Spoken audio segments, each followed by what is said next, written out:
За дигээр нөгөө нэг дор асуулт асууна, би 3 асуулт асууна. Гэхдээ их хурлын дарга ер нь мэтгэлцээ гэдэг нэртэй мөртлөө урьдчилж асуултаа өгөхөр мэтгэлцээ биш болчиход байгаа юм. Тэгэхээр цаашдаа бас энийг бас анхаармаар юм байна. Зарчмын юм хэлж байгаа юм.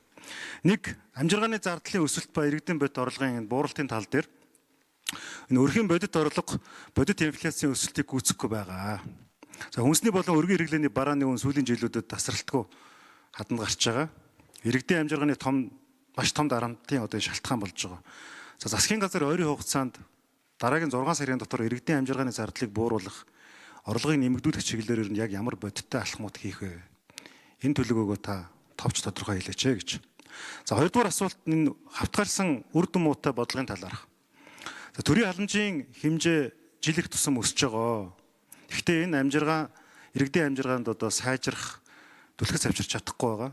Хавтгаарсан халамжийн бодлого иргэдийн ажил хөдөлмөрт уриалах биш, урам зоригийг нь одоо бадрах биш.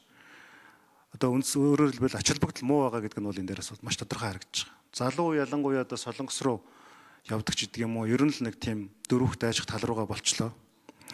Тэгэхээр засгийн газар энэ халамжийг хавтгааруулах биш, зорилтод бүлэгт нь хүргээд хөдөлмөр эрхлэлтийг нэмэгдүүлэх талаар бодиттойгоор ер нь яг ямар шинжилгээг, бодлого биш, шинжилгээг хийх вэ? За 3 дугаарт нь малчин тариаланчдын амжиргааны асуудлаар энэ олон аймагт ганцуудын эрсдэл байна. Гангийн эрсдэл байна. Энэ өвөл жишээлбэл. Тэгээ малчин тариаланчдын орлого буураад тэдний өрхийн амжиргаа хүндрээд байгаа.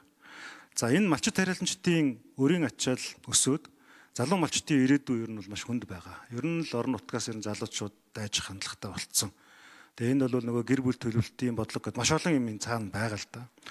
За нөгөө талаас уур амьсгалын эрсдлийг даван туулах чиглэлээр засгийн газар ер нь яг ямар яаралтай бодлогуудыг хэрэгжүүлж байгаа вэ? За эдгээр 3 асуултанд хариултаа.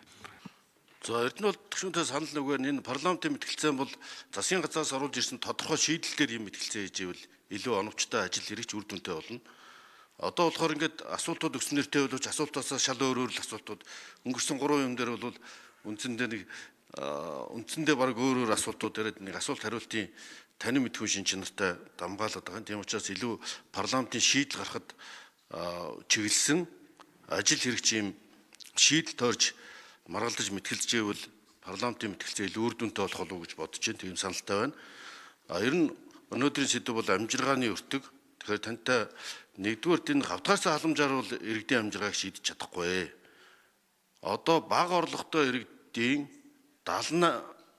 орлогын 78% нь тэтгэр тэтгэмж бүрдүүлж байгаа. Тэр зорилт бүлэгтээ илүү чиглэсэн ийм халамжийн бодлого бол илүү оновчтой. Ийм учраас нийт иргэдийн бараг 90% нь тэтгэр тэтгэмж авдаг гэсэн ийм судалгаа байна.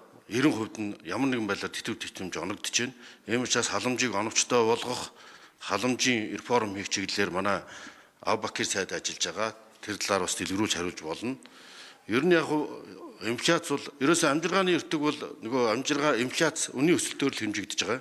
Амжиргааны өртгийн өөрчлөлт нь энэ бол бид нар эрэлт нийлүүлэлт хоёулангийг анхаарахгүй бол дандаа нийлүүлэлтийн шин чанартай инфляц биш, эрэлтийн шин чанартай инфляц бий болоод байгаа.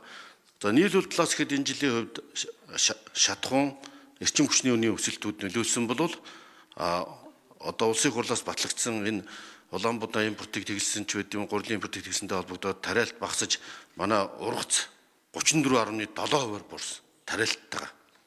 Энээс болоод энэ жил бид нар бол Улаанбаатар импортоор авахаас өөр аргагүй болж байгаа.